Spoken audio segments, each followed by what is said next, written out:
Alright, Reading Rainbow, episode 136, The Shaman's Apprentice. A tale of the Amazon rainforest.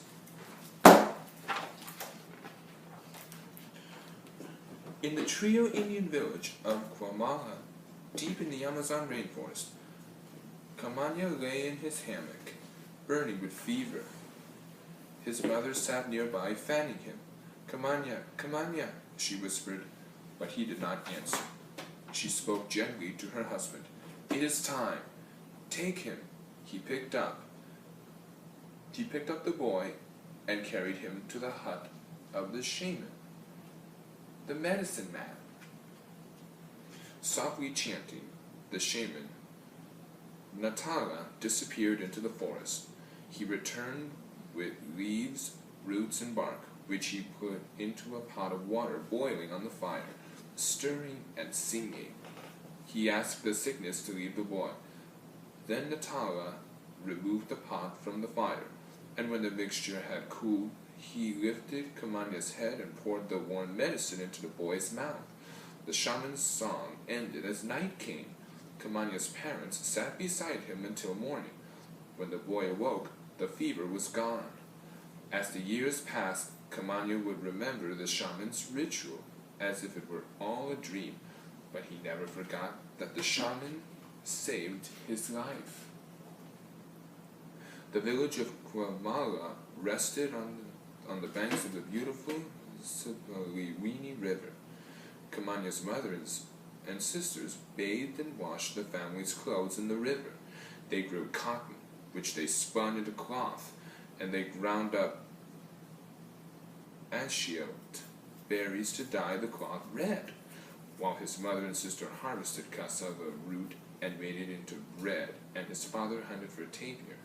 Camanya swam and fished in the river's clean waters and ran free as the wind through the forest with the other boys. Unlike the other boys, Camanya often slipped away and silently followed the shaman as he collected the plants from which he made his powerful medicines. Camanya hoped that he could learn Natala's wisdom and one day become the next shaman. Natala was pleased with the boy and showed Camanya which plants he used for healing. One day, a man from another tribe came down the river. He staggered from his canoe up the riverbank and into the Tirio village. He told the Tirios that strangers had come to his people's village in search of gold. These miners had dug up the ground, and they carried a disease so strong that the tribe's shaman could not cure it. A few days later, the man passed on to the spirit world. Soon, people in the Tirio village became sick with a strange illness, and Natala could not cure it. Several months later, another canoe came down the river. The tall people who entered the village had the whitest skin the Tirios had ever seen and hair the color of straw. Their clothes covered their entire bodies. These white people were missionaries who had come to convert the Tirios to their religion.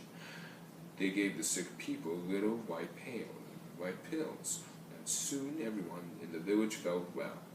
They called the sickness malaria and said the little white pills contained quinine, malaria's treatment. The missionaries gave the Tirios new clothes to wear, taught them how to read and write, and translated the Bible into Tirio. And they welcomed traders who arrived in airplanes and exchanged metal pots and pans, rice and plastic bottles for emerald tree boas, scarlet macaws, and poisoned dart frogs. Camanya watched the forest wildlife go in small bamboo cages, down the river and up into the clouds. Before the missionaries arrived, the Tirios believed in gods who told them to respect the forest that sustained them. But the white people's medicine had done what the shaman's medicine could not. So now the Tirios believed that the missionaries' God must be more powerful than their own gods. Camanya watched sadly as the shaman lost his place of honor within the tribe. and at the council fire, he told Tama, wise one, the day must come when they again see that you are the wisest of them all. For 4 years life went on this way. Then the missionaries went away, believing their work complete. One day, while Kamanya was fishing, he saw another stranger coming up the river, a young woman accompanied by a guide from another village. Kamanya brought her to see the chief.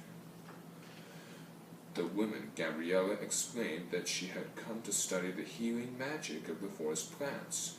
The chief told her about the malaria and asked why she wanted to learn their medicine when hers was so much stronger.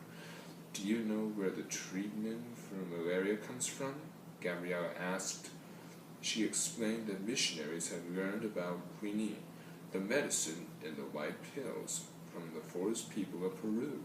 This healing medicine comes from the bark of the cinchona tree, she said. The chief was astonished. A shaman's medicine had saved them after all. Every day, Gabriella followed the shaman through the forest and learned about the hundreds of plants he used for medicines. Plants to cure earaches and stomach aches, earaches, snake and insect bites. One day, Natala noticed Gabriella scratching her elbow. Going over to a weedy tree, he peeled the bark away. He spread the bright red sap on Gabriella's arm. By the next day, the fungus and itching had disappeared. After several months, Gabriella left. But every year, she returned to Guamala to learn with Kamanya more and more of the shaman's wisdom. 5 years had passed since Gabriella's first visit to Guamala. As the small plane circled over the village, the people streamed from their huts to greet her. When she landed, they carried her bags upon their heads, laughing and smiling, happy to see their friend again.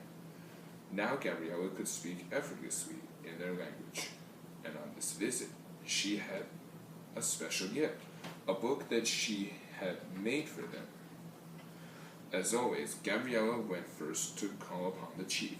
She carefully unwrapped her handbook of all their medicinal plants and said, now you have 2 books in your language, the Bible and this, the wisdom of Natala. Now your people will never forget the shaman's wisdom. Perhaps one day the people of the world may benefit from Natala's knowledge of the healing powers of the rainforest. That night, the chief called a meeting of the village elders. The next day, Kamanya visited Gabriella and said, the chief thinks your book is very important. He has asked Natala to teach a young man of our tribe all he knows. Natala has chosen me. Gabriella left the Tirio village with a full and happy heart. She would continue to return to Guamala year after year and learn from her wise mentor. And she knew that while she was away, the old shaman's work would continue with Kamanya. And so it was that Kamanya became the shaman's apprentice. And so it was that after Natala passed on to the spirit world, Kamanya became the shaman, patient and wise, who healed his people. The